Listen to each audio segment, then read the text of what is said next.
Thanks for coming, everybody. Now we're going to start with the food for the next 15 minutes. So we'll start in 15 minutes. So go around, please. Enjoy the food for the next 15 minutes.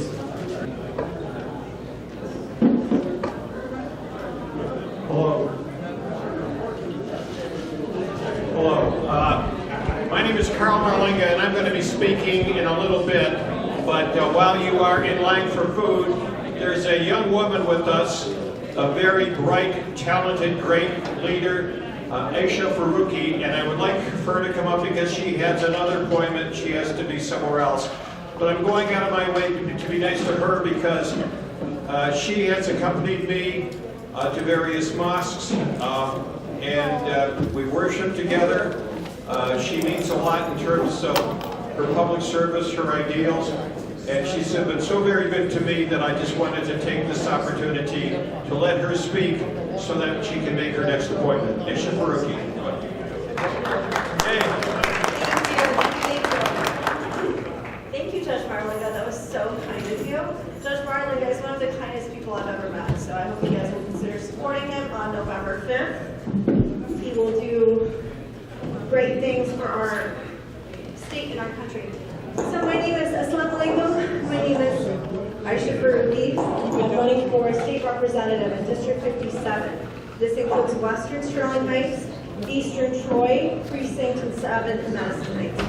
So many of you supported me in the primary election. So many of you supported me 2 years ago, and I would not have been able to win my primary with 67% of the vote were it not for your support. The Bangladeshi American community carried me, and I'm so grateful to you guys, so thank you so much.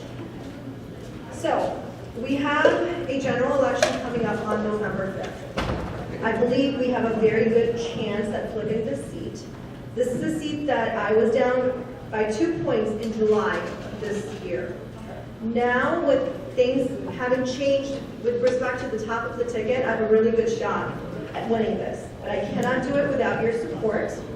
So if you guys could send du'as my way, if you could come out and canvass, if you can tell 50 people, 10, 20, 30 people to vote for me, that will make all the difference in the world. You know, my story is no different from yours. Like many of you, my family and I moved to this country in 1993.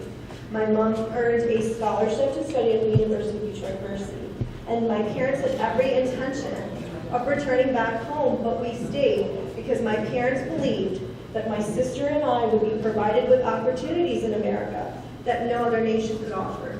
Here in the land of opportunity, no dream was too big, and anything was possible, so Michigan became our new home. And I've benefited greatly from being in America. We have lived the American dream. My sister is a physician. I'm a prosecuting attorney in Wayne County. And one of the greatest honors of my life is saying the following words, Aisha Farooqi on behalf of the people. And what I can promise you is that inshallah, if I win, you will have a representative in me who you can reach out to anytime, and I will stand for each and every one of you, and I will fight for each and every resident of District 57. So prayers are needed. Please tell your friends and family about me, and I will really, really appreciate it. Thank you for allowing me to speak in this space. Nawakai, I appreciate you. And Donavan Mckinney is here as well, one of my favorite people. So I think he's going next. Thank you guys so much. Assalamu alaikum. Enjoy your meal. Good afternoon, everybody. My name is Donavan Mckinney, state rep out of District 14. That includes all of Centerline, the majority of Warren, and Northeast Detroit. So as we sit and eat in this building, this is part of District 14, so welcome to our district. Proud to represent the largest Bengali community in the state. You guys are a powerhouse, a rock house in terms of what we all need to do in respect to not only organizing, but being inclusive.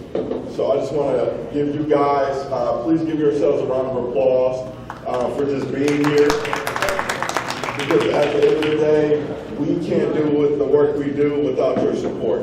One of the things that soon-to-be state rep Aisha Farooqi talked about is that we have elections coming up on November 5th. Now, we did some things in Michigan that are pretty much probably the best things we ever done in the state in terms of electoral power and ensuring inclusivity when it comes to the vote. How many people remember 2018 and the ballot initiative to extend opportunities for voting? So there's no reason absentees. So absentee ballots are out as we speak. So there's no reason. So that means you can grab an absentee ballot, apply for it without any reason. So it's easy, it's a quicker and streamlined process. How many people also know that we have 9 days early voting in this state?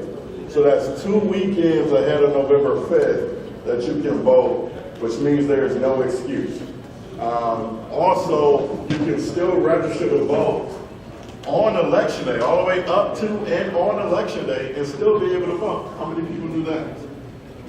Raise your hand. How many people know that 16 and 17-year-olds in our state can pre-register to vote? So by the time they hit the age of 18, they don't have to go register. How many people knew about that? So we got some amazing things. Also, how many people know this?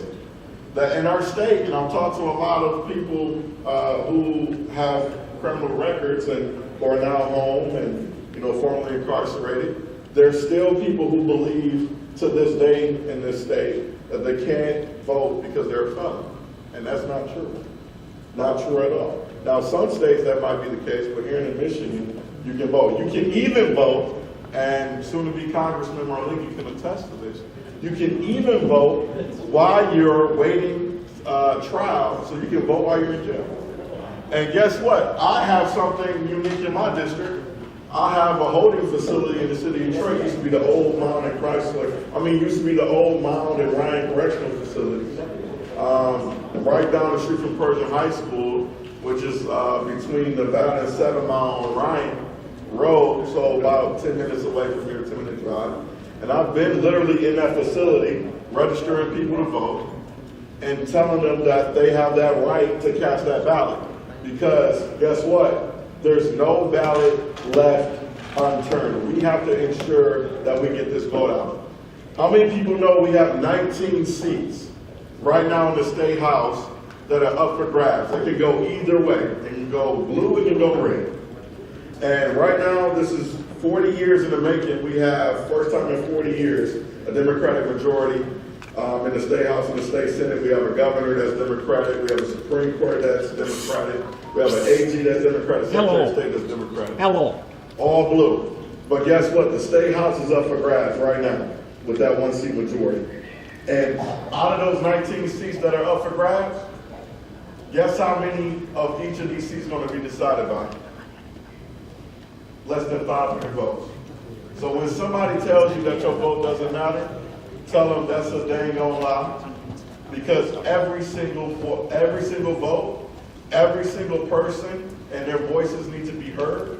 And I'm not just saying vote at the top of the ticket. You got to vote in every single race down that ballot.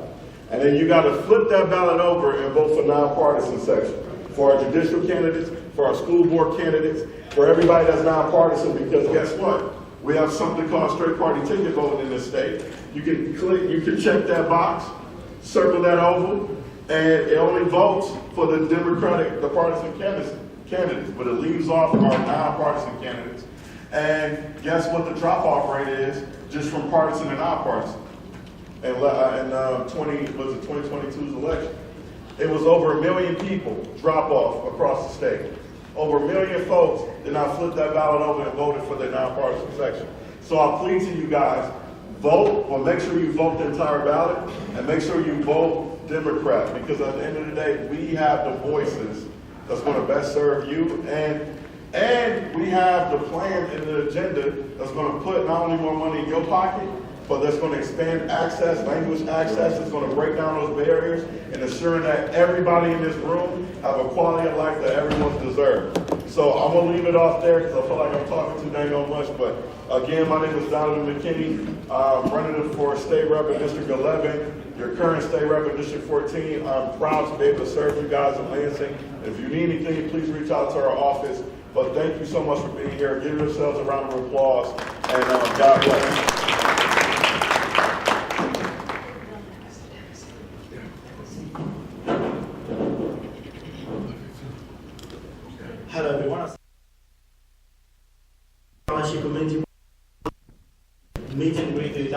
District, Election 2024.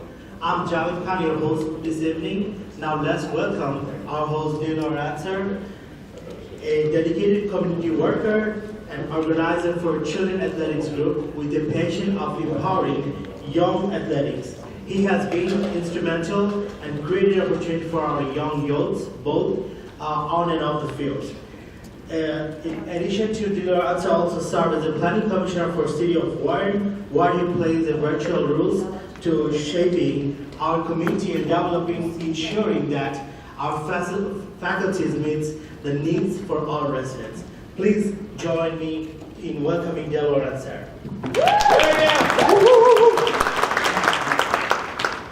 Thank you, Javed. First of all, I want to thank all of you for being here, especially it's a weekend, and you probably had something in your family, works or some other things, but you left everything behind. You came here to support your candidates. You can see that in the banner. Meet and greet with our candidates. It means we are here to support all our candidates. I want to thank especially all our candidates, for coming here and giving us time. Also, I want to thanks our special guest here. And right now, I'm gonna call all our candidates one after one. At the stage, I'm gonna call our future next Congressman Marlinga. Please have a seat. And now I'm gonna call on stage Kimberly and Thomas. Please. And our Macomb County Prosecutor Christina Hines. And Judge Court of Appeal District 2, Latoya Willis.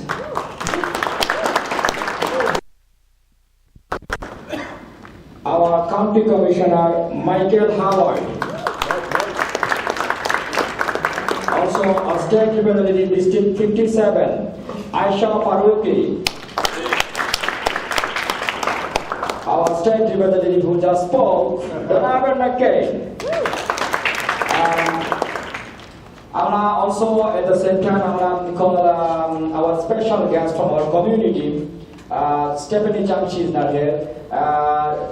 I see our respected Imam Mustafa Eldar.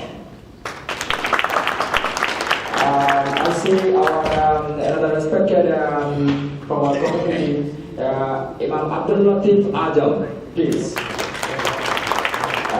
Also, I see our community leader, Dewan Akmal Chaudhary, our special guest. Please.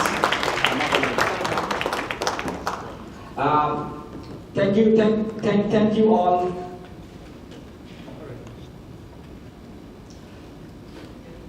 Thank you all for coming.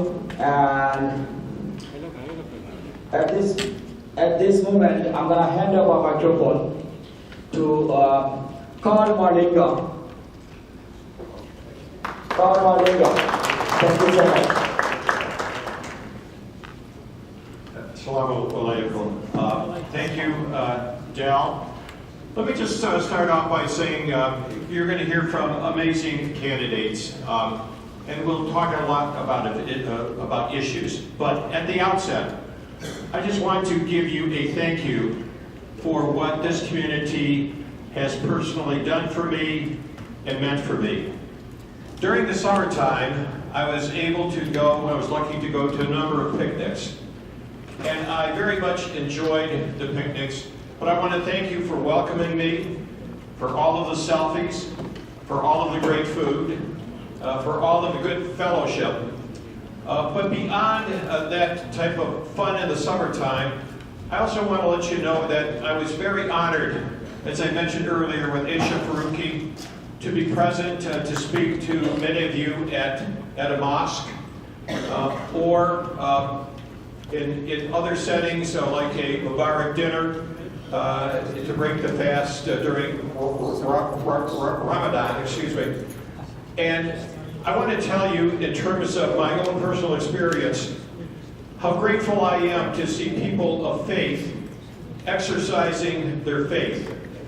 When I was present at the mosque, but even at Ramadan, when you wait the whole day without any food or drink, and then finally sunset comes. Sometimes when Ramadan falls in the summertime, this is a very, very long day. And the sun sets, you break for a couple of dates and some finger food, but then almost immediately you go into prayers. And I just want to tell you that when any person displays an act of faith, it inspires other people. It has inspired me. It has deepened my faith. It has deepened my confidence in the Almighty protecting all of us. And so just on a personal note, I want to thank you for what your example has meant to me in my life. And I would also ask you to do this, that as we go forward, I'm a member of the Polish community. There are a lot of Poles and Italians in Macomb County. I can tell you that among the older generation, one of the things that they most regret is letting go of their long-standing traditions and meals and songs and festivals. And so I am asking you to please, as you go forward, keep all of the traditions. Wear the traditional garb. Be proud to be a Bangladeshi, be proud to be a Muslim, because remember, we are a nation of immigrants. All of us come to this country from somewhere else. And each time a new wave of immigrants has hit our shore, the United States has grown, has been strengthened. And I know that some of you feel the pain of discrimination from time to time. But remember, each successive immigrant group who has come here has suffered similar pains. I know that my grandfather, as a Catholic, as a Polish Catholic, working in the mines, was discriminated against because of his ethnicity and religion.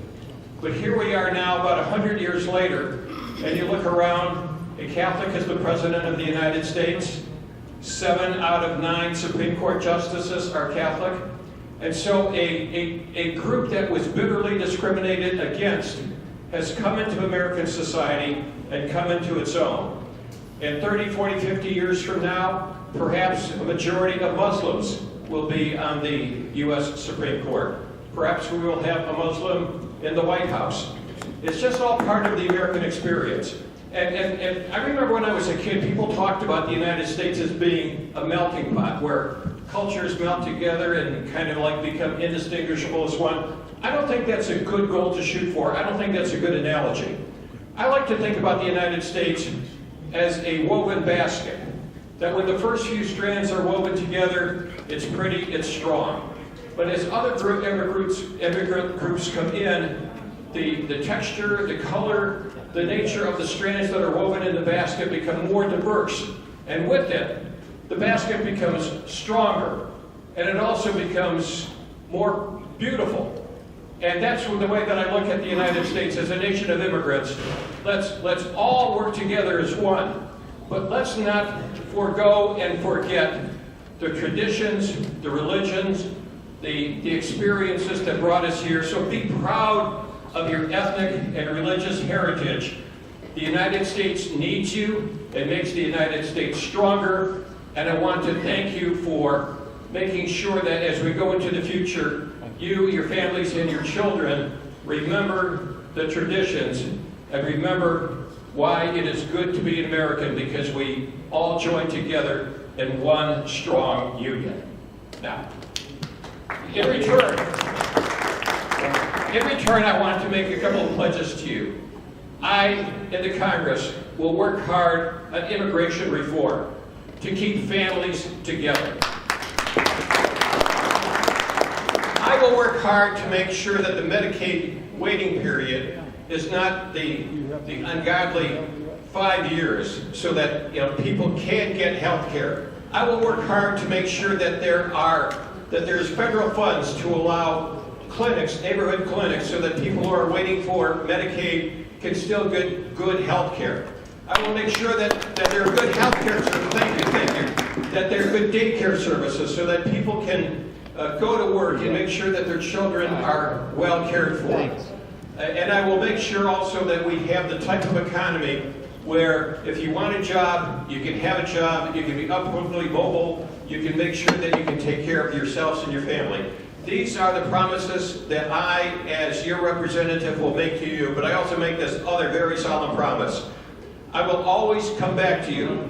I will listen to you. I will have members of the community join in my advisory councils because I am a representative. I am proud to be the representative of everybody in this district, but because of what I said at the start, the special bond, the special relationship that I feel because of people like Dal Ansar and others, this community means a lot to me, and when I go to Washington, I want to be your voice and your vote. Again, Carl Marlinga. Thank you so much, Carl. You mentioned a few very important things like, we always think all those candidates, when they need, they come to us, and you mentioned that, no, I'm not here just for good. I will be here after the election.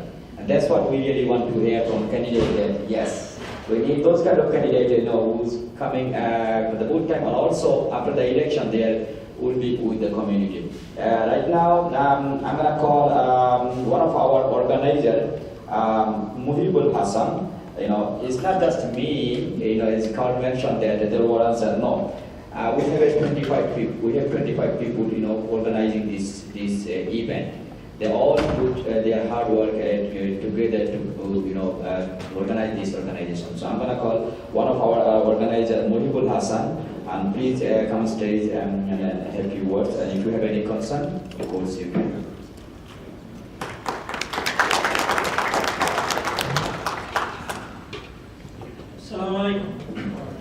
How's it going, everyone? First of all, it is our pleasure to have all these great leaders sitting in front of us. And obviously, having all of the elders and the young people that showed up today. I'm really thankful for everyone. Again, thank you everyone for joining today. So here's a couple things for our future leaders. I hope everybody will be elected very soon. So when God gave us some sort of power, God will do it us for that purpose too. So I want to give a reminder to our future elected officials. Please, before you sign something, before we go for something, please think what you signed for. Because if you sign something wrong, maybe in this world, nothing gonna happen to you. But when you die, if you believe in that one day you will raise again, and God will judge me, then yes, He will judge me for my action. Now, a couple things that I have in my mind that I want to share. Judge Marlene already mentioned. I have 2 daughters. When I tried to enroll my daughter to a childhood center, I found out there's not much resources available to take care of the little kids in our community.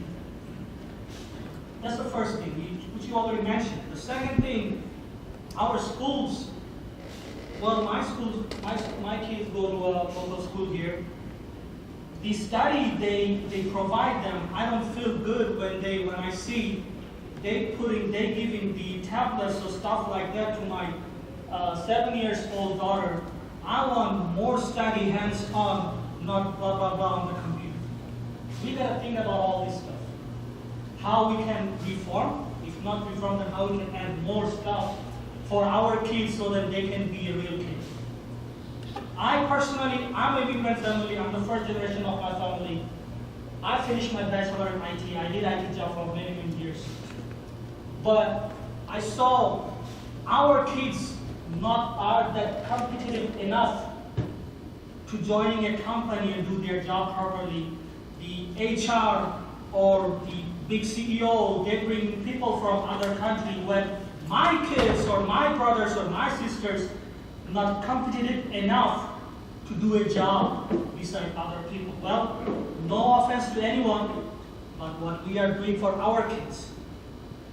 Is my kids going to be good enough to support the society or no? That's the question that our community has for you. So I believe you'll be working on this and all the immigration issues that Judge Merrelli already mentioned. We hope that it will be resolved stage by stage. And basically that's all, because we do not demand a lot of things, but we demand such things that will change not the life of my family, it will change the life of our country. That we're proud of. We immigrants came to this country for a big dream. That one day will we see the good lives, what we were not able to see back home. That's what we came for this country. We remember the founding fathers of this country, what they say, the freedom of speech, justice, liberty, that's what we have right now, and we want to continue that so that we have the proper democracy in our country, in the United States. God bless the United States, God bless America. Thank you so much, Honorable Hassan. Very important topics, early childcare and healthcare issue. Right now, I'm going for stage one of our organizers this event, Rabbani Talukdar Bhai. Please come on stage and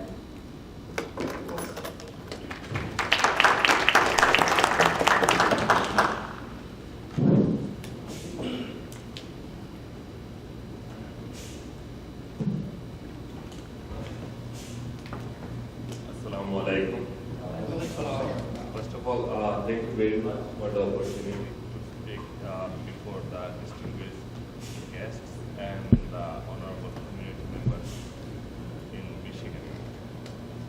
So, we have people like immigrants like me have same experience or in some cases different experience than the native born American. So the one thing is very distinguishable is that most of us is very high achieving people. One of the reasons they immigrated to a different country is because they want to achieve something. But at the same time, people faces different challenges. One of the things my previous speaker mentioned that the child care. While I was looking at the issue, we noted that our governor, Whitmer, is working hard to make the child care service available to everyone. So since this is the event organized by the Bangladeshi American people, my expectation from the distribution here is that one of the challenges our people faces, they have the experiences, but they have some difficulties to express their challenges. One of them could be the transportation. One of them could be the language barrier. Because it's not so easy for people who grow up already in a different country. When they come here, they face some challenges. So when you guys make it the program available, keep in mind when you must have some opportunity for people have challenges in the language. They can have the translation services and many other things. So I hope my next speakers will talk about the immigration challenges we are facing, and Judge Marlinga already mentioned about something. So we know that this is not the easy thing to solve in very fast day, but this is a challenge and we need to work. We know lots of people, they have been waiting to be reunited with their family members for 17, 18, even 20 years. but it's getting, the wait time is getting longer and longer and longer. So we don't know what will happen after 5 years. Is it going to be end up with like 25 years or something? How long one person can survive? So please keep in mind that you guys do your best to solve this kind of problem. And thank you again for the opportunity.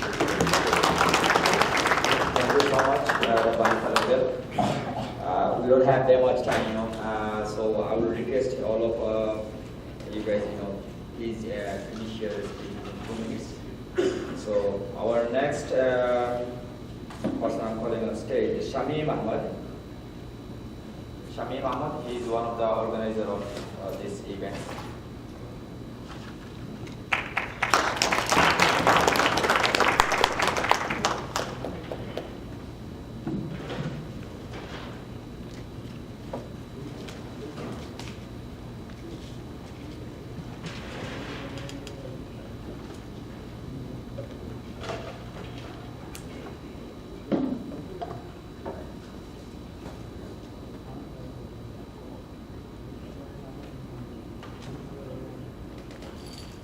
Good afternoon, everyone. The other way. Oh, that's better. Yeah. Good afternoon and assalamu alaikum. Ladies and gentlemen, honored community members, and especially our candidate for the government office. Today, I stand before you to address special issues that affect many families in our community.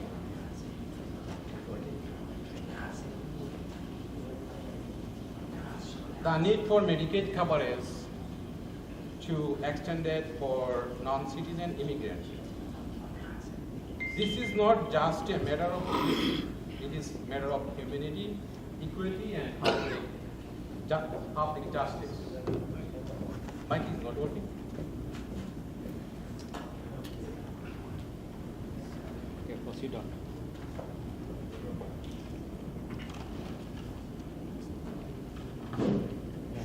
Sorry, guys. Yes, good. So I'm standing here before you to discuss a very concerning issues to our communities. This is Medicaid. You know that Medicaid is, most of the case, federals don't approve for the Medicaid for the non-citizen people. So, and you also know that Medicaid is a vital program that provides essential health care service to millions of low-income individuals and families across the United States. However, the current federal regulation restricts access to Medicaid for many non-citizen immigrants. I personally know many friends and family members who are struggling with Medicaid, especially when they bring their parents to live with them and their parents do not qualify for Medicaid. Can you imagine how expensive it is for low-income families to bear this medical expense? As a result, they may feel forced to separate from their parents. They often need to send their parents back home for more affordable medical services. And they constantly have to manage two households. Expanding coverage requires funding solution. So we need to clarity on how you plan to finance this initiative without compromising existing service for citizens. So this is our questions to our future elected candidate. So we hope you will address these issues, Medicaid for non-citizens immigrants. Thank you so much. Thank you, everyone.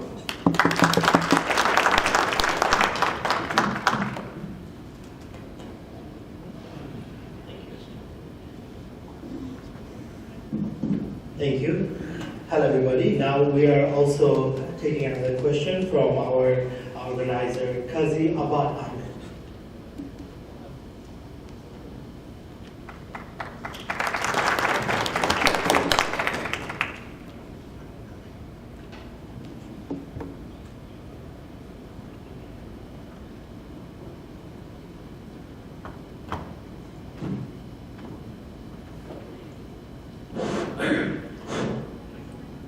Thank you and assalamu alaikum, all attendees, all officials, and the good organizers.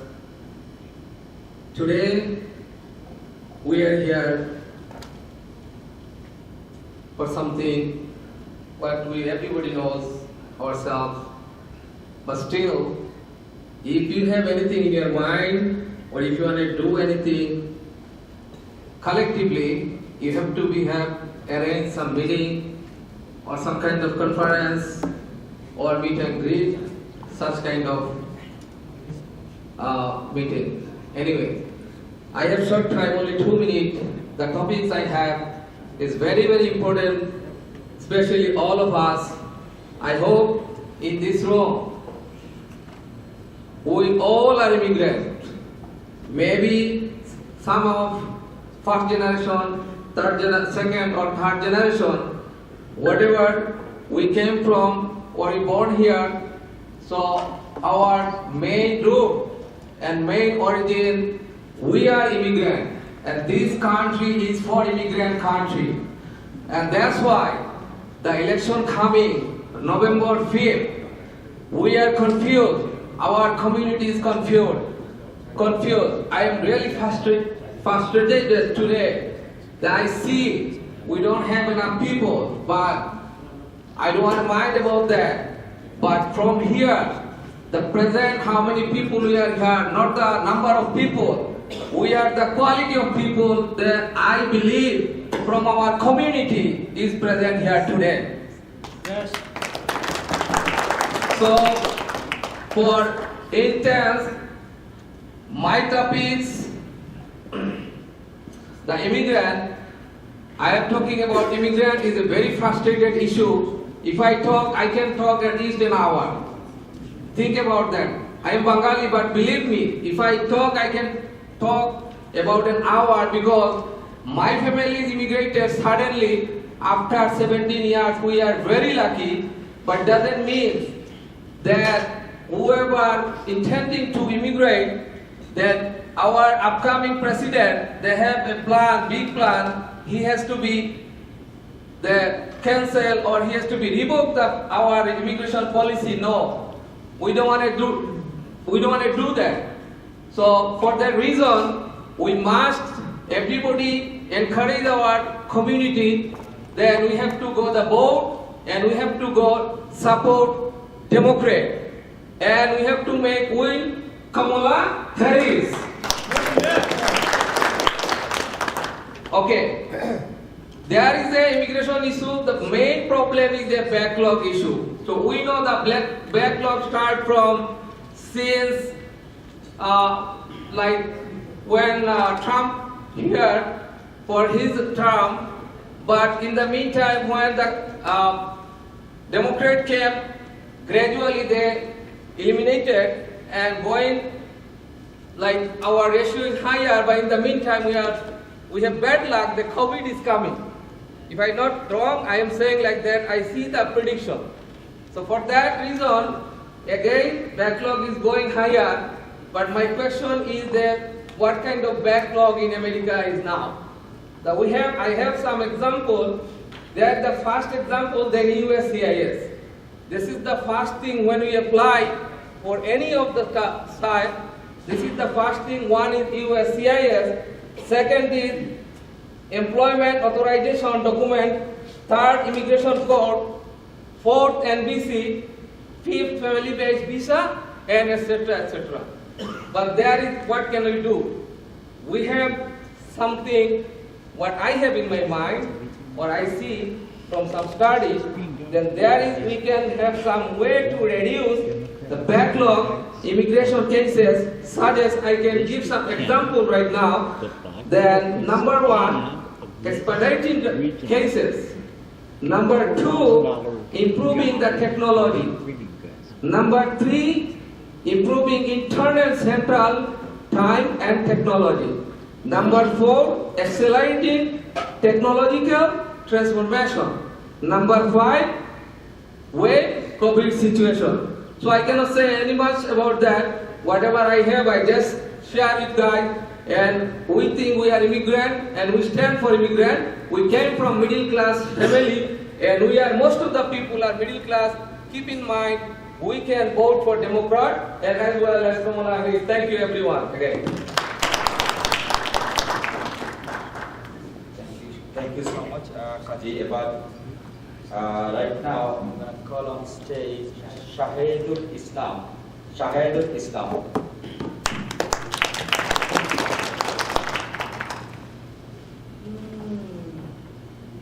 Assalamualaikum warahmatullah. Actually, I don't want to waste your time. I'm coming here. We're very grateful to hear that we got our community leader who are make a policy for our community. And I'm very lucky to join this program. My humble request to our leadership who actually run the next session in our country. That is the gun control.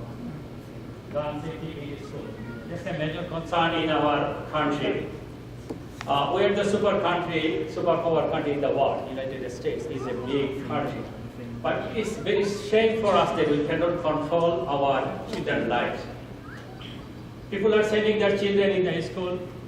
They don't want to lose their children's lives over there by gun shooting. When we listen the news in different states, different schools, that people shooting over there and they are killed, there are 200 people, 200 children in the school. It's very shame for us. But my humble request, why we cannot control that type of action. Every time I heard last time the Vice President David, all of them they are agreed to control it, but we don't see any action plan to control it. My humble request, our leader here, might be they will take any action regarding this. It's a very concern. If I send my daughter in the school, I have to get scared. Is she coming properly in home? Might be she could lose her life in the school. So anyway, our request to you that inshallah you'll take the action is our emotion. You can increase the security, you can increase the police force, you can increase the metal detector over there, or you can take the children who get the mentally depressed, you can trigger them, then they will not use their gun. Or you can control the age. After 18 years, all other younger people, they are crazy mind. They can use the gun anywhere. That's actually not the good age. You can increase the age. After 25 years old, anybody can use the gun. At least people can be matured. He can control his emotion. But after 18 years, anybody buy a gun and he can use it.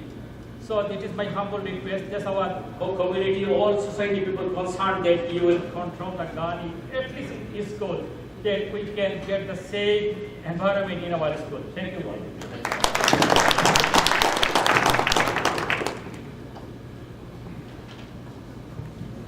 Thank you so much. I see one of our community leaders, Nazmul Hassan Shahid. He is the vice chair of Michigan Democratic Party. With our special guest here. And also at the same time, I want to mention a few names from our community. I see one of our community leaders. Shalim Ahmed Bhai, Manul Haq Bhai, Mohibur Bhai, all of those elders, community leaders. Thank you for coming, and Sadiq Rahman and Khaja Shah Ahmed also, he is here. He ran for country commissioner. Thank you all. And Shamim, community leader Shamim Ahmed is here. Thank you all for coming and joining with us. At this moment, I'm going to hand over the microphone to one of our special guests, Nazmul Hassan Shahid. And please come stage and have few words.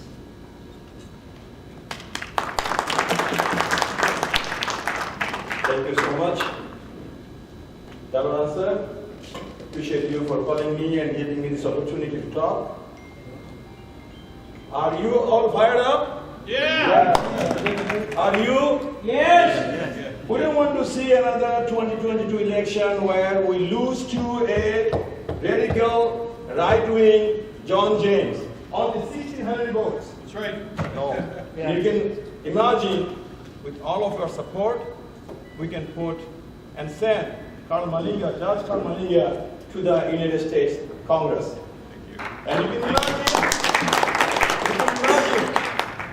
what he will be working, the topics that are very important to us as an immigrant community is to make America an immigrant-friendly country and keep it that way.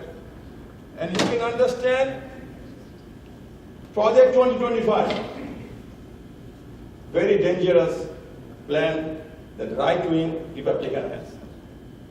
We don't know what waits for us. In his first term, he deported over 200,000 immigrants to their native land, where they came from. And also he banned some Muslim countries to immigrate to this beautiful land of opportunity.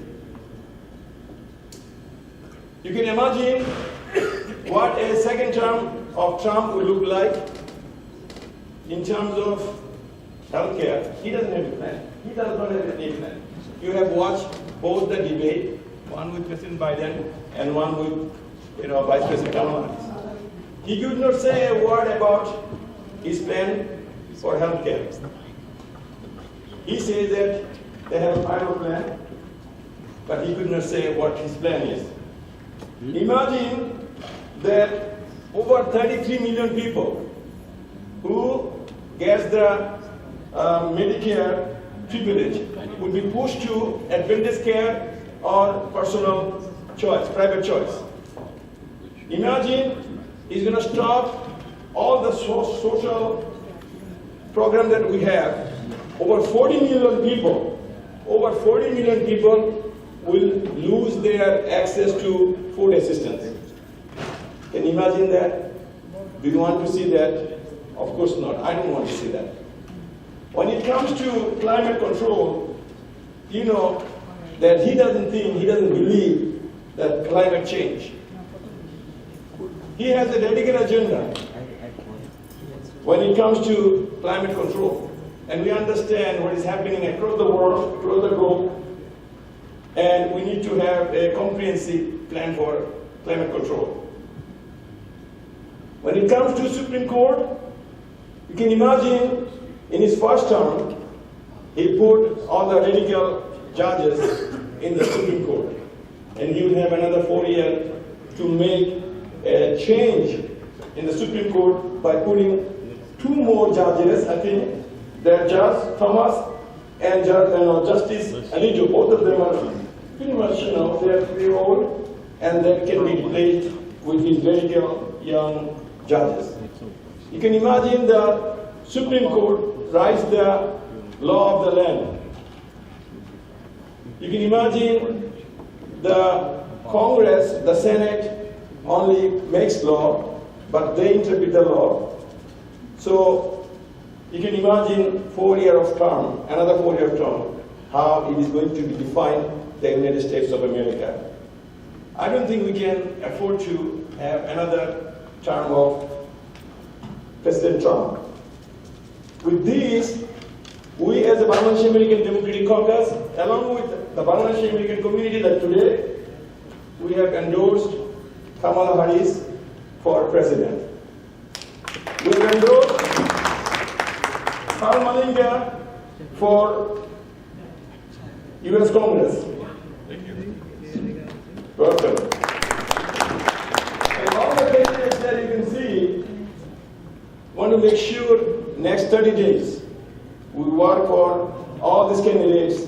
Kimberly, I cannot say Kimberly, right there, and Christina, Hines, right there. We have Latoya.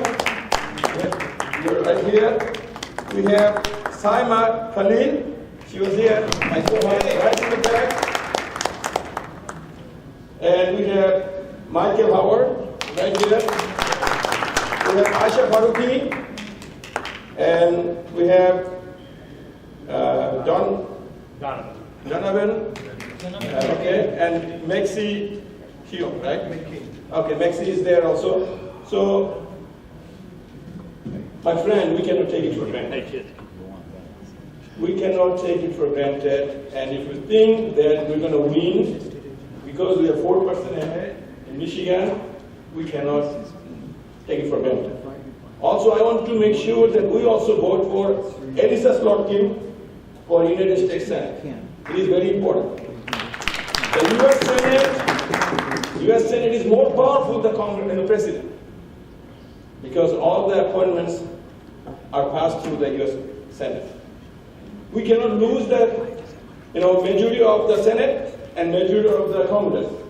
We need to continue controlling those two chambers, and also we have to elect President Kamala Harris, Vice President Kamala Harris, to be the President of the United States of America.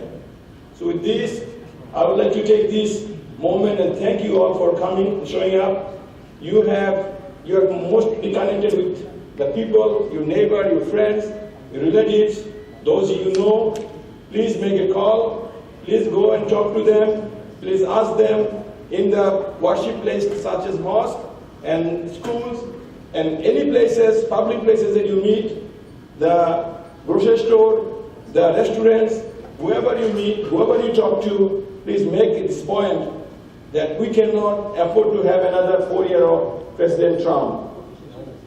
He has his radical agenda. He will make this country an anti-immigrant country. He will make this country a white supremacist country. This country is the best place in the face of this earth, and we all migrate to this country. Most of the people in this country are migrated from other countries. So we want to make sure that this country is gun-free, gun control, it has a gun control, comprehensive gun control passed by the U.S. Congress and Congressman Marlinga. I feel, yes, he made a promise that he's going to work on that gun control policy, and he's going to work on health care, work on issues such as good paying jobs, creating good paying jobs in Michigan. Okay? With this, I'd like to end my short speech here and ask for all of your support to our candidates and make sure that November 5th is a winning day for all the Democrats. Top to bottom, ballots, you vote Democrats. Thank you.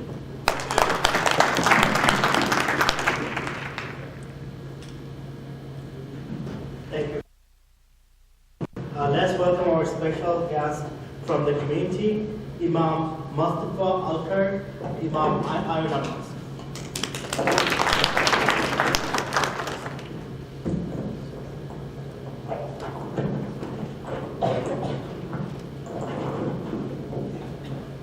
Thank you so much. Can everyone hear? Yes. Esteemed candidates, organizers, and brothers and sisters, I greet you the greeting of Islam, and the greeting of Islam, Assalamu alaikum, peace be with you. In terms of immigration and immigrants, I came to the United States in 1976 amid the civil war in Lebanon. I was 21 years old. I left my home country to come here, and I found opportunities that I could not have dreamed of back home. This is a true reality, and I am very much indebted to my education, my business that I had for years. I was an electronics engineering consultant. As a matter of fact, as a payback, I was responsible working with TRW. Some of you probably know TRW, the one in Farmington Hills, the automotive division, where I designed the remote keyless entry of the cars from 1990 to almost 2005. So if you see TRW in the back of these vehicles from those years, most of them, I'd say probably 95% of them, that was my design. And I'm very proud of that I have paid back to the community. Now, we can pay back also in many different ways. One of the ways is civic engagement. I have given many sermons on the importance of civic engagement. Civic engagement involves a couple of things, basically, among other things. Number one, to get engaged in the community, become a volunteer, pay back to the community. And number two, to exercise your right to vote. Islam and this debate whether Muslims are allowed to vote or not is over. The jurists, Muslim jurists and Islam scholars already said it is permissible, you can vote, and I hope that everyone here is registered to vote, and I hope you encourage others to continue to vote. Now the question is, okay, who do we vote for? But before I talk about that for a minute, I want to thank Carl for bringing in the idea of the weave basket and all that. As Muslims, as believers, we are, as God described us in the book, the last and final Holy Scripture, you are the best of nations, produced to serve humanity. You ordain the good and you forbid the evil. So this is a testimony from God Almighty that we are the best of people, but in addition to that, to get involved in the community, doing the right thing. If you see something evil, you should change it. Change it if you can through the courts, if not through the tongue, if not even within your heart. And as Prophet Muhammad said, this is the weakest of faiths. Now, I heard a scholar a long time ago talk about Muslims engaging with the community, and he profoundly said that assimilation is no option. Melting pot is no option. Isolation, on the other hand, is no option. So what is it then? It is positive integration. Positive integration. We will integrate with the community wherever we go, but positively, in a way, in a manner that is pleasing to God Almighty first and foremost. And then, hopefully, whatever contribution we made is beneficial to humanity, as God said, you were produced to serve humanity. Now, for the candidates, I know the organizers have already decided to go Democrat.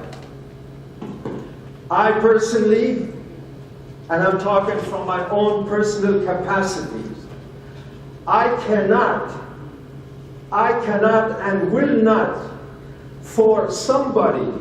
Now I don't know, maybe Kamala Harris has a different agenda when it comes to foreign policy. And the genocide tomorrow marks the 1-year anniversary of what happened a year ago. Yes, we admit that innocent civilians of Israelis were killed on that day. We condemn, some of the atrocities that happened. But look, 1 year later, the genocide has moved from Palestine, from Gaza, from the West Bank to Lebanon, where I came from. And I'm not saying that because I'm from Lebanon, I have some special, no. All believers are brothers. I care for not only all Muslims, but all humanity, because God Almighty said, all mankind, we created you from a single male and female, that is Adam and Eve, and we made you into nations and tribes to know one another, not that you may despise one another. Right. So the whole entire people are my family. There can be no question about that. But we must admit the complicity of our current government with President Biden, where he could right now stop the genocide. There can be no question about that. Reagan did it, Obama did it, previous presidents did it. Biden is a self-proclaimed Zionist. There can be no question about this. He brags about it. Now, will Kamala Harris do something about it? She does say that she is sympathetic to the Palestinian people and the genocide and all that, we'll have to wait and see. We'll have to wait and see. I'm not here, of course, to tell you. I tell my congregation, when I talk about voting and this subject when it comes to civic engagement and what have you, I tell them, vote your conscience. You have a conscience, you have a moral responsibility as a human being and as a Muslim. I know some of the organizers may not like what I'm saying. And I told Donavan before he invited me, I know he's next to me to tell me your time is up. I told him I may drop a bombshell and you're not going to like it. He says, no, this is America, you can talk, and I'm grateful to you for allowing me to say these words. Because this is crucial. What are our candidates going to do in terms of the foreign policy and the ongoing genocide that is happening right now before our very own eyes? Domestically, and I'll end with that, trust me, I'll not take more time.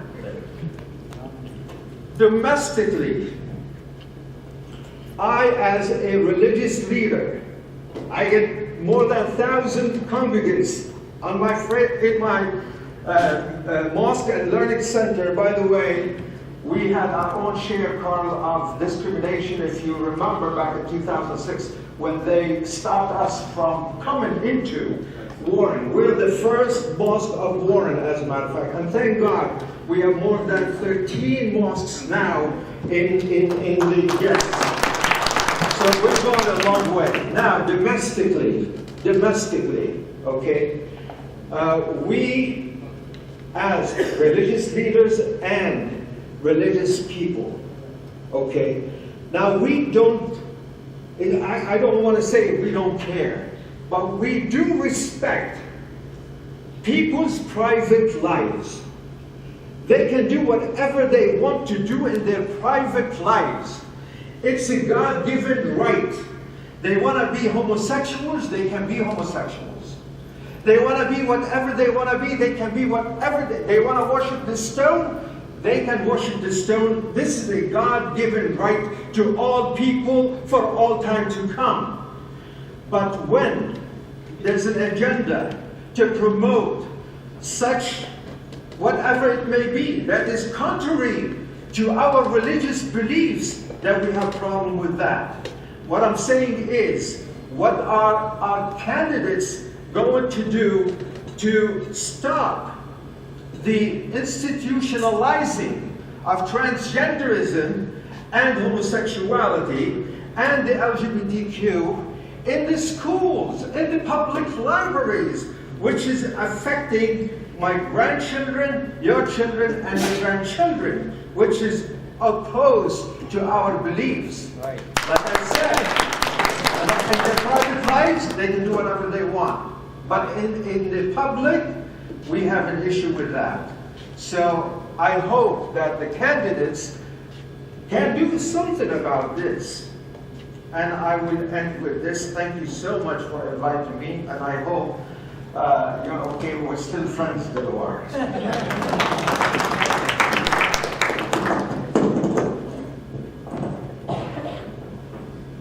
Yes, we are still friends, and we will be friends. That's the beauty of USA, and that's the beauty of democracy. We might have a difference in opinion, but still we're gonna be, sitting together. We're gonna talk. We will live that way.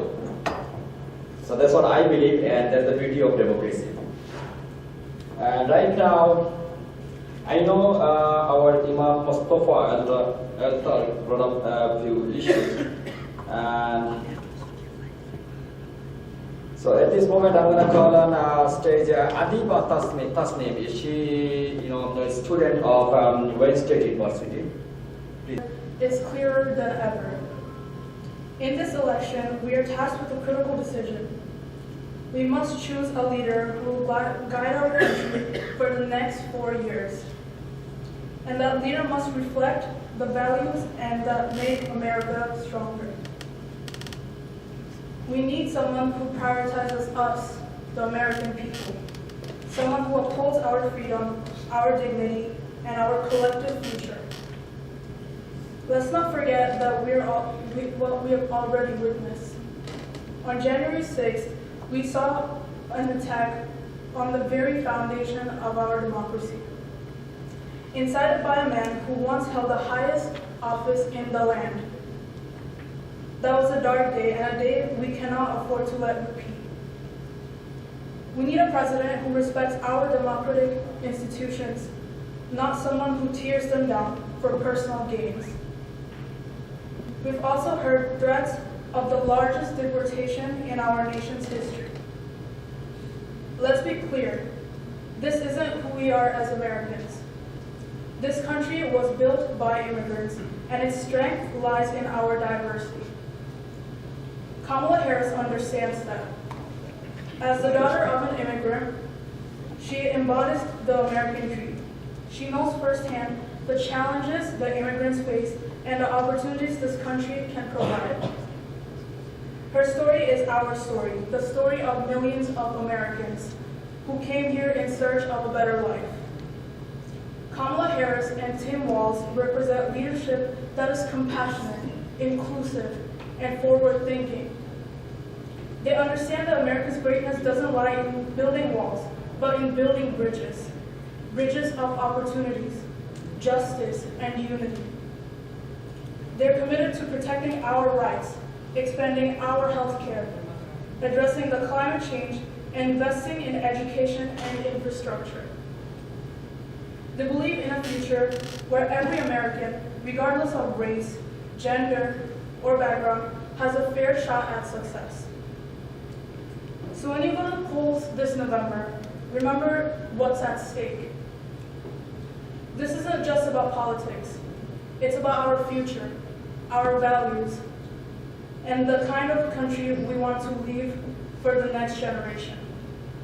Let's choose leadership that lifts us all and makes us forward, and that represents the very best of what America can be. Thank you.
in that nonpartisan section. I've been saying flip the ballot over, but some of us are on the front, so just find us in the nonpartisan section.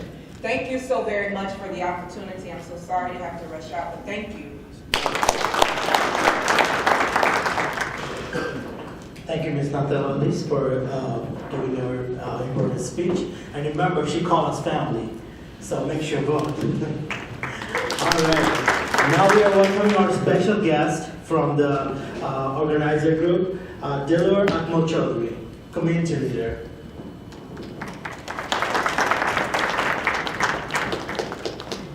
Assalamu alaikum. Peace be upon everybody. I like to thank both sides, those who are looking for our vote and the other side who are the voter of this country. Thank you, both sides.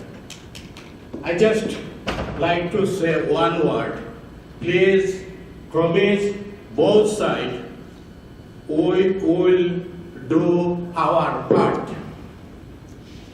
We put up, we promising, we'll vote for you. Same time, I need to hear promise from your side, whatever is your duty, please, you will do the correct one. And I like to finish this. I don't want to say anything more. It's a season of election. Time to put hand on hand. So this is the time. I hope both sides will understand. We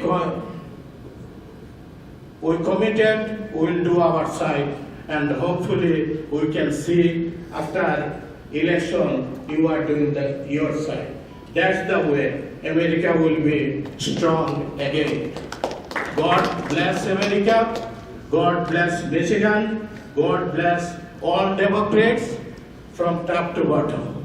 Thank you. Thank you, Mr. Dilor Akmal-Chaudhry. Now we're going to call on stage our special guest from community, Imam Abdullah Fazl, Khatib al-Imam Al-Farah Mosque.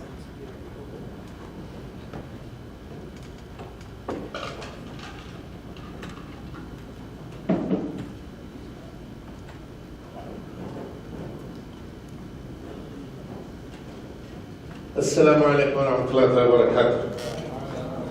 Peace be upon you all. Thank you for your coming, organizer, and most welcome candidate. Nothing left to talk. We heard from both sides, but our candidate can do it, and we heard from the voter side also. Few reminder, voting is our rights, and voting is your obligation. We must vote. Whom we should vote? Number one, your consciousness. And how we can choose a good candidate? As far as a local candidate is concerned, I will request each one of you, talk to your youngster, talk to your children. They know their track record. They know who are the each one of them, what they did, what they promised, and the both sides. So please discuss with the children. You are not doing nothing. You will organize, and we'll come and eat, and with you, word we talk. Real job will be done by our children. Real problem they will face in the school. They will face in their day-to-day life. So concern with them, and they will guide you goodly to vote. Whom should you vote? Yes, as far as the national candidates are concerned, we've seen clear message from both sides. But as far as the international matter is concerned, we have a big question. We have a big question about foreign policy. As far as the foreign policy is concerned, we don't support genocide or don't support anything you do wrong.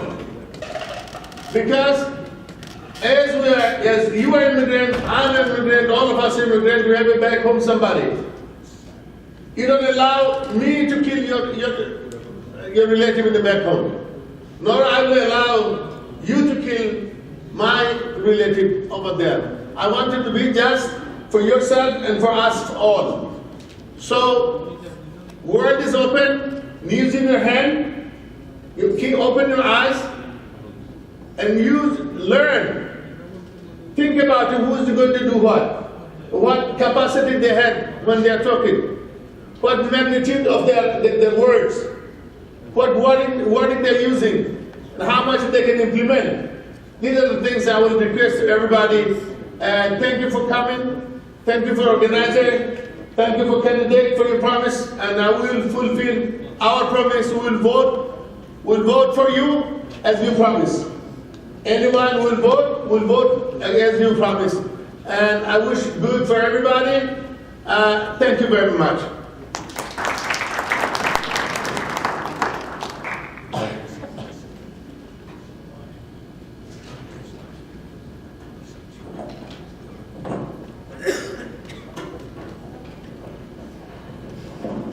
Thank you, Imam Abdullah Fazim. Now let's welcome to our candidate, Christina Hines, Mecca County Prosecutor.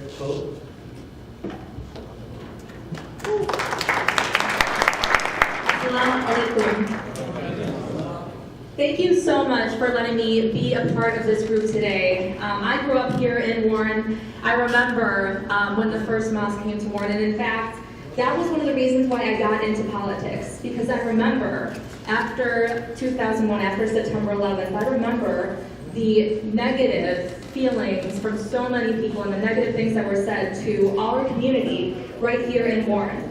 And I'm so proud now to still live here, to be a part of this community. I was telling Delwar that my oldest son's best friend at school is Bangladeshi. And so every time that we have a birthday party, my oldest son always says, you know, we've got to make sure we have halal food for the birthday party. And I love that. I think that the fact that Macomb County is so diverse, it makes us beautiful and it makes us stronger. And so when I'm elected to be Macomb County prosecutor, I want to make sure that we are respecting and engaging all of these communities. And that's, thank you. One of the things that means is making sure that all of our materials at the prosecutor's office are translated into Lingua, into Arabic, into Hmong, to show that we support our community and that if one of our people in our community is the victim of a crime, that they are going to be able to be taken care of, that they know what their rights are, and that we can protect them. Because a prosecutor's #1 job is to protect our community. And many of you guys have talked about our children.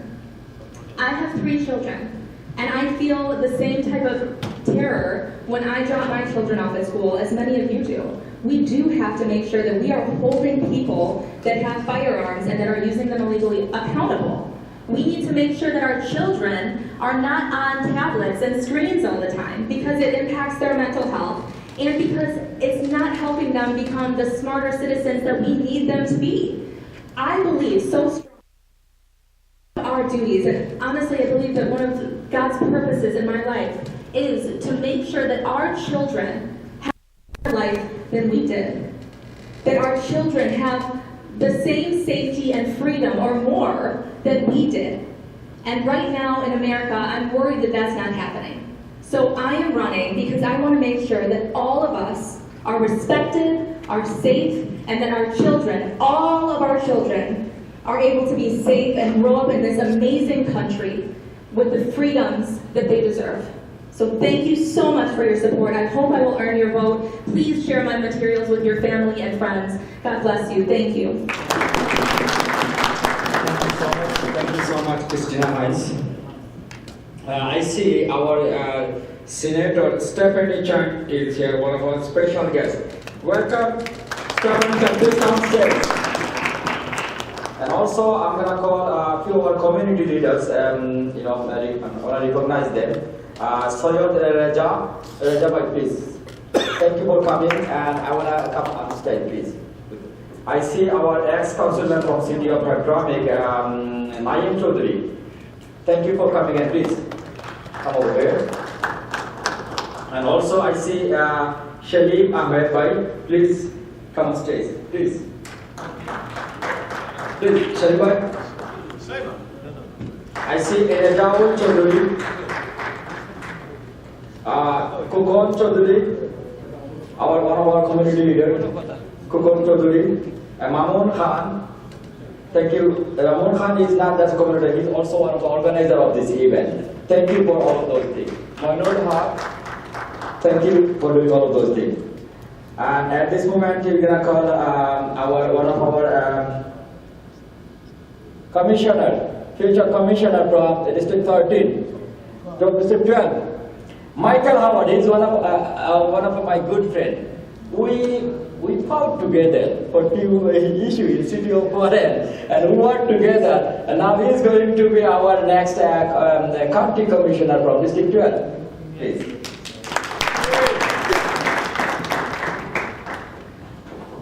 Good evening. All of us could be doing a lot of different things today. I'm glad that you guys care enough to be here in person.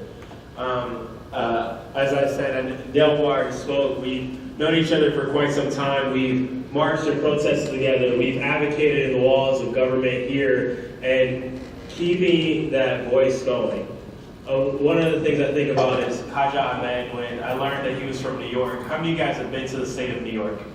A few of us? Okay. How many of you guys have seen, or ladies have seen the Statue of Liberty? On the Statue of Liberty, the statue is called the Mother of Exiles, and in that torch that she's holding, on the statue it says, "From her beacon hand glows a worldwide welcome."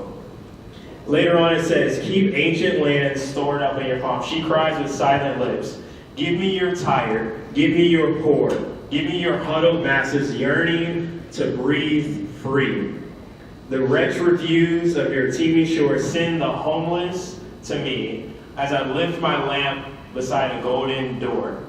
And I think about that as the Statue of Liberty is supposed to represent a golden door to America. My question is, for so many of us, when we walk through that door, what does it look like? When we walk through that door in our city or in our county or on a federal level, what does that door, what does that city, what does that county look like? And so when I decided to run for Macomb County Commission, it wasn't just for me and my family, it was for our community, regardless of who you worship, what you look like, what language you speak. As Dr. King says, we're all one. We're all tied together in a tapestry. And so when we look at it, someone spoke earlier about our children's safety. And that is just one thing that is near and dear to my heart, because I have 3 kids, Isabella, Michael, and Mariah, and they go to one of our local schools. And when I remember vividly one time where I heard police sirens going in the direction of their schools, and what I thought in that moment was, my child. And I began to start running towards my kids' school. Thankfully, it was an incident that was a mile away from my kids' school, and they were completely safe. But we live in America where that is just commonplace. But it doesn't have to be. And we have an opportunity this November to vote for a team that says school shootings is just a fact of life, and we have to deal with it. And we have the opportunity to vote for Kamala Harris and Tim Walz to say we will do something about school safety. I believe that as we work and we fight to protect, even on a county level, there are county officials that believe that that made a vow to ignore gun laws. Thankfully, that person is unseated because I ran against her and she is out of office now. But that is who we're voting for, even on a county level. Those are sometimes state issues. Some of the issues in regards to child care and health care and school safety, those are really state issues. But who we vote, even on a county level, that matters because they are influential in our community. And you have someone that says, we will disregard the laws of the land. I know that every religious book says we are to honor God and to honor the laws of our land. And so we need to promote and advocate for people that will do that. That as they become legislators, that will write healthy laws, that will follow a simple principle, to love God and to love people. And as long as we do those 2 things, that we love God and we love people, we will be on the right path. And so when we go into the voting box this November, and we choose who we vote for, as many have said before, vote your conscience. But look at who loves God, and not just their words, but look at their actions. Who loves people, and who is welcoming to people. I am choosing to vote for Harris, not just because she's a Democrat. I'm voting for Harris because she has shown through her actions that she cares about the law of the land, and she cares about God, and she cares about people. She's not going to implement a ban on a country because of their faith or where they come from, which many of us in this room today are from some of the countries that Trump tried to ban from America. That's not the America I want to live in. That's not the Macomb that I want to live in. That's not the Warren I want to live in. And so my pledge is, as I make it through November and become your Macomb County Commissioner, that I'm not just going to be an advocate for Michael Howard. I'm not just going to be an advocate for people that look like me and believe like me and walk like me and talk like me. I will be an advocate for every single citizen in my district and in Macomb. And if I'm ever not, everyone in this room, my number is so public, 586-213-3197, you call me up to the carpet. Because that is what we're supposed to do as citizens. We're supposed to hold our elected officials accountable. And that's what I'm encouraging all of us to do. And when you go to that ballot, that is the #1 way to hold someone accountable, is use the greatest tool that you have. Not the only one, but the most important one, and vote. Make sure you vote for the nonpartisan election, because when Stephanie Chang, Senator Chang, passes laws, those can get overturned. And those sometimes can end up at the Michigan Supreme Court. The Michigan Supreme Court is the last stop for some of our laws and our freedoms and our protections. So make sure you vote the entire ballot, vote for your judges, because they matter. Thank you so much.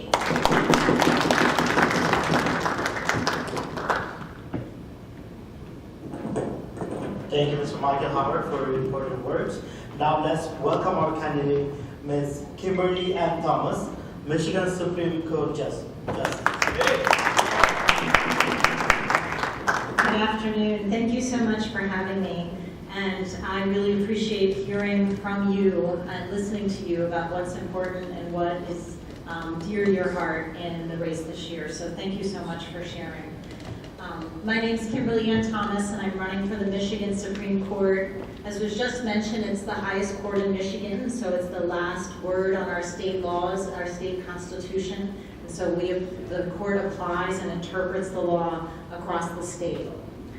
I'm running for an open 8-year term on the court, and because it's a judicial race, it's not a political race, so I can't say I'm going to promise you this on this particular issue or that particular issue. But I can tell you what my experience and my life experience is, and you can make your own decision for yourself. So currently I'm a law professor at the University of Michigan Law School. I teach students the practice of law, and so I work with them to teach them how to go to court, how to work with clients, how to be advocates that have integrity and care for the clients that they serve. I run our juvenile justice clinic, and so we work with young people who are court involved and try to keep them on a path forward that will keep them in the community. I was fortunate to be appointed by Governor Whitmer to a state task force, the bipartisan task force on juvenile justice reform, and so I've had an opportunity to work across our court system and to try to make reforms to our courts. For example, eliminating fines and fees for low-income families in our courts, the juvenile court system. So have worked in our courts for state courts and worked for people in our courts for over 20 years. And so I think that understanding of what people experience in our court is an incredibly important background and experience to take to the Michigan Supreme Court. I've also been fortunate to do work for the American Bar Association internationally as an expert in the rule of law. And so really I'm going to take my experience and expertise to the court. When I'm not being a law professor, I have 2 beautiful children. They're 12 and 16, who go to my local public school, and I'm a science Olympiad coach, so that's what I do in my children's school. But I've been fortunate to be a law professor, and I'm fortunate to be a lawyer, but that's not where my family came from.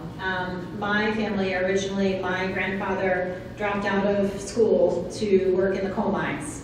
and that was his career. So he had a long career as a coal miner. And my father did graduate from high school and enlisted in the U.S. Air Force and served in the Vietnam era. And so I was the first person in my family to go straight from high school to college and appreciated those opportunities. I went to my state university, the University of Maryland. I grew up there. I moved to Michigan in 1994 as a reporter for the Detroit News. That was my first career before law school. And I was a member of Local 22, which was the Communication Workers of America union, when the Detroit newspapers unions went out on strike. And so I was on strike with my union for almost a year. I walked on a picket line, I leafleted advertisers, and that drove home to me how important the law is for the lives of people across Michigan, how important the law is in the lives of working people. And so I went from the picket line here in Detroit to Harvard Law School, where I graduated magna cum laude, with a real commitment to being an attorney, a lawyer who served people. And that is the service of people in our community, the understanding that we need systems where the law is applied equally to everyone, no matter who you are, no matter what your zip code is, or how much money you make. And so that's the commitment, that's the reason I'm running for the Michigan Supreme Court this year. So thank you so much for the opportunity.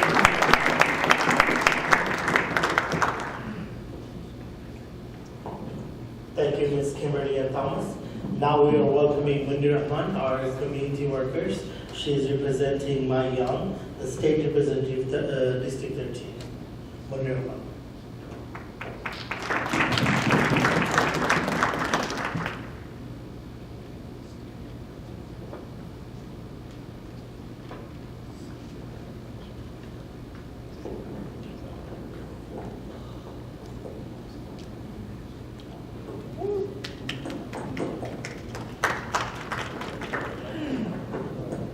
Assalamualaikum everyone. My name is Rehman. I am the outreach manager for My Sound, who's running to be re-elected in the District 13, which encompasses parts of Warren, St. Clair Shores, and Roseville. She won the special elections when Lori Stone ran for mayor in Warren. So in essence, she saved the trifecta, which allowed us to pass very important bills. One of them being is free lunches for all the students in school, including free preschool for everybody in the state. And often we hear about, how about lunches in the school? Well, we have the budget. You got to go ask the school board. Go ask them. Tell them that we want inclusive lunches for our children. So Mai is a mother of 4 children. And that's why I'm inspired to work for her. I also am a mother of 3. I've seen her for years, since the kids were little, toting them around everywhere. And, as cute as it looks, she doesn't get childcare, even as a legislator. She does not get childcare. So it's a big issue when we want to see leadership in women. I've been out all day. And so somebody's got to watch the kids. If we want to get stronger as a community, if we want to see leadership in our community, and we want to see representation, we have to make sure that we're taken care of in these issues. Thank you so much, and I hope you will be supporting My Sound in the general election.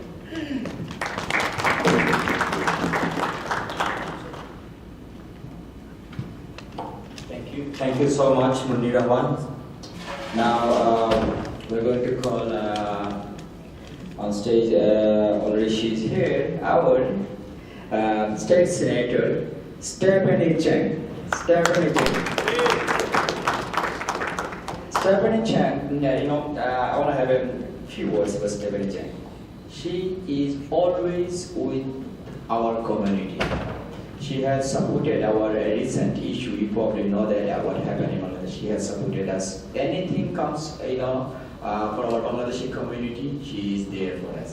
And thank you for always being with us. And we know that you will be with us. You are one of our people. That's how we think. Thank you. Well, thank you so much. It is really great to be here. My name is Stephanie Cheng. I am a state senator for part of Warren, much of Detroit, Hamtramck, Highland Park, Park, Madison Heights, Hazel Park, and a few other surrounding areas. And I actually, before I ran for office and worked as a community organizer, and part of that career was actually co-founding an Asian American civic engagement group where we were out in the community registering folks to vote, getting folks out to vote, and advocating on issues like comprehensive immigration reform and voting rights. Many years later, now in 2024, unfortunately still fighting for many of those same issues actually, but in a different capacity. But you know, you've heard already about a number of the issues that are facing our state and our country. And I mentioned immigration reform and I mentioned voting rights, so I'll just talk briefly about each of those things. And both of those issues are really at stake here in this election, in addition to everything else that we've heard about. Whether it's economic issues or saving our democracy or our health care, making sure that people have economic opportunity to thrive, and all of these issues. You know, I think that it's really important when you look at the candidates, no matter what level, at the state level, the federal level, whether you're running for president or county commission, everyone has a role to play, and you can pay attention to what people say about immigrants, and paying attention to what people say about immigration. You know, I'm a proud daughter of immigrants who came to this country from Taiwan looking for better opportunity, and I'm someone who really believes that we have to continue to stand up for immigrants, no matter where they come from, and no matter what types of things that they endured in the process of getting to this country.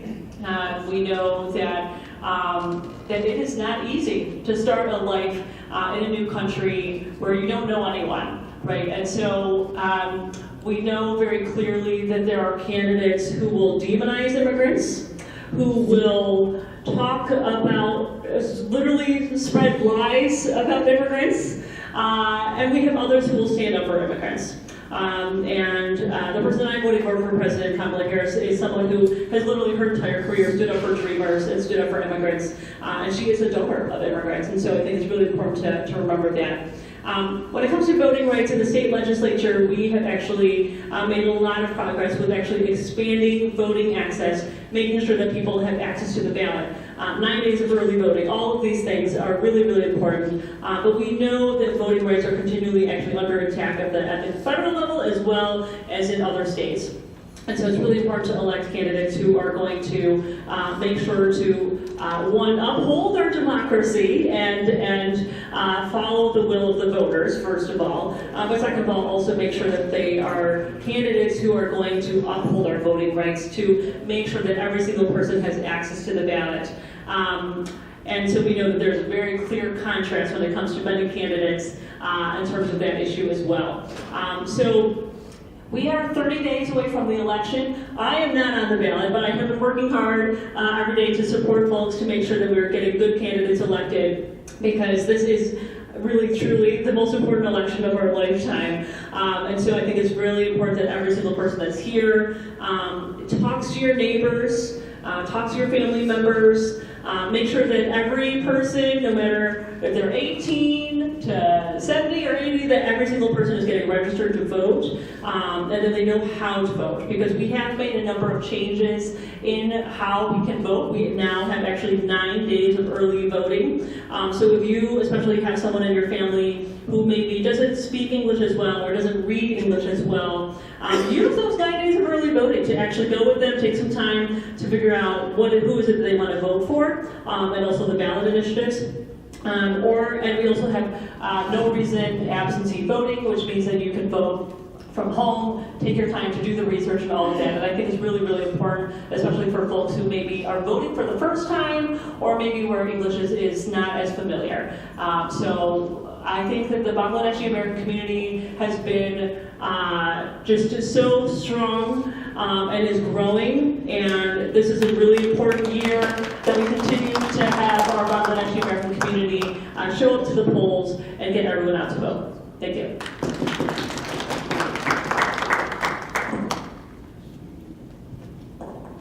Thank you, Stephanie Chang. And we're almost at. And now we are going to welcome our final speaker. And Anna mention his name again and again. Carl Marlinga, can you please come here? Carl Marlinga is always, I think all of you guys saw him in a picnic, right? Last summer, in every single picnic, Carl Marlinga is there. It's like he's one of our community members. And that's how we treat you. Thank you. And we all believe that. Thank you. You're gonna treat us also the same way, and we know that you're gonna do this thing. Right. And when I hear few words from you, and you probably hear all the concern community has, especially immigration backlog, one of the strongest concern we have, and another one also non-citizen, medical insurance issue. You know that if you are not a citizen, then most of the people, they don't get the Medicare or Medicaid. So they're having issues. Those two issues, especially, we're going to hear from you. Okay. And I know you have some good news for us. Thank you. Thank you. Okay, first of all, before I say anything, I do want to have everybody here give a big round of applause for Del and Saima for putting this together. This was great. And for inviting all the members of the community from whom we heard and we learned, because obviously if I'm going to be a representative, I need to know the things that are on the mind of the people whom I am trying to serve. And this includes every individual, but it also, of course, I want all of the people on the stage to know that every vote of significance that could affect this community, or that could affect the issues that we talked about, I will be consulting with all of you before I do it, because that is the job of a representative. Okay. Also, I can't help but do this. My good friend Kasha Ahmed is in the audience.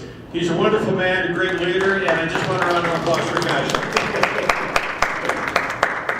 Now, I spoke briefly at the outset, and so I don't want to take too much time, but I do want to just pointedly talk about just a couple of issues. And certainly one of them is healthcare. And we talked about the need to cut down the waiting time with Medicaid, because it is just intolerable that people should be here on our shores in need of medical care and face the awful choice of either going bankrupt because you don't have the money, or foregoing the medical care. When it comes to health care, it really is a right. And if you are on our shores and you are in the ambit of the medical community here, you should be getting medical care. Now, if that reform doesn't come fast enough, I have another very specific plan. I've talked to a number of physicians, several of them Muslim, who are very much dedicated to providing health care in the community. I want to have a bill in Congress to have health care facilities, to have clinics set up in neighborhoods, so that these physicians who are willing to give of their time and of their compassion and of their energy will not, in addition to that, have to lose money by paying for medical supplies and buildings and rentals of buildings. I want to make sure that even though you might not be on Medicaid and able to get care immediately, that if you are ill, if your child is ill, that you have a place to go to be treated. Because again, we are a family of man. We are all on this planet together. Our job is to serve one another, to care for one another, and certainly if there are people among us who need medical care and are not getting medical care, we have to provide for them. So that will be certainly a high priority in my mind. Also, I'm aware, it's been mentioned, in terms of daycare for students, for children who are going to school. It's the kind of economy where oftentimes both mom and dad have to work. If you are in that circumstance, you need to know that your child is in a safe place, a healthy place, a morally appropriate place, so that when you are at work, you do not worry that your child may be suffering from any illness or not being taken care of, but just in terms of the daycare, we have to make that a right across the board. Also, this is oftentimes not mentioned, but it's personal with me. I grew up in Southern Warren. My parents were not wealthy. And so when we had a hot summer and had to go to the beach, we would go to Metro Beach, we would go to St. Clair Shores. A lot of those places now suffer from E. coli contamination because the way that we treat our sewage water is insufficient. We oftentimes, the basins are too small, and so the amount of disinfectant does not stay in long enough because of the overflow. And so the waters are contaminated by human waste. That is intolerable in any society. But it also strikes me because the beaches which are most impacted are the ones that I went to as a child. Now, those beaches are now the places where the same neighborhood where I grew up, people go. It's largely Bangladeshi children, African American, and I'm thinking, why should certain people enjoy the right to go to Traverse City or to the East Coast or the West Coast or to Tahiti, whatever, but if you don't have the means, if you don't have the economic ability to go to a fancy vacation place, can't you at least go to a beach which you know is clean, where you know that the water is healthy, where you know your children will not get sick? And the other thing is, this is the very same water that we pulled into our intake in order to drink and to supply water to all of us. We've got to make sure that those waters are crystal clear and clean so that people don't worry about what's in the pipes. And again, growing up where I did, where I did in Southern Warren, I know that in certain parts of our cities, in Flint and Saginaw, and Southern Warren as well, where the neighborhoods are older, the pipes are older, sometimes corroded, sometimes contaminated with lead, and we've got to have a massive federal works program in order to clean up our waters, both build good facilities for sanitation, but also clean up the drinking water. And if people have a problem with paying for their water bill, again, as healthcare is a right, water is a right. We've got to make sure that everybody has access to good clean drinking water.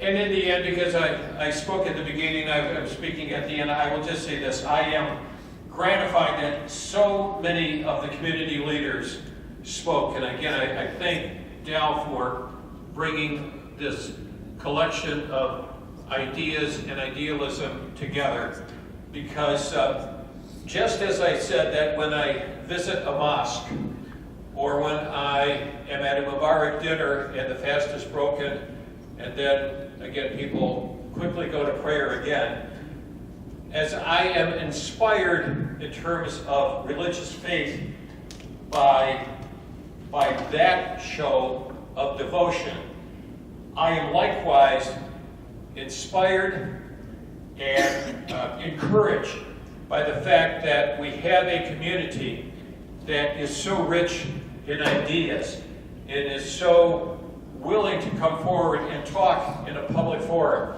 There are a lot of places where this kind of community involvement is just unheard of. People will not spend 2 or 3 hours. They won't spend 5 minutes talking about issues. But you have given of your time on a Sunday afternoon to come and educate us, the candidates who are here trying to do the right thing, but we can't really know the right thing unless we hear all points of view, including your point of view. And so I will close now, as I said before. By the way, I'll say this. I pledge, and I want to make a note here, that when I am in Congress, I will have a Bangladeshi Muslim American on my staff because it's important to have somebody who has that kind of connection with immigration problems. If you have somebody who actually knows the community or has relatives who have been in a similar stance where they need help, where you need to bring a family together, I just know that the passion, the dedication, the follow through will be that much stronger if you have somebody who shares the community's values and ethnicity and religion. And so I promise that, but over and above that, that person, but all of you, will be the way that I can be not only your vote, but I want to be your voice. I want not only to vote the right way, but I want to explain things to the other members of Congress the way that some of you have explained it to me today. And I can only do that if we have plenty of these meetings, and I pledge we're going to have plenty of these meetings. So roll up your sleeves. In the next 2 years after I'm elected, I'm going to ask you to come to these things early and often. We'll talk. I'll be your voice. I'll be your vote. And together we're going to make America stronger. Thank you. Thank you, Marlinga. Also, I want to thank our journalists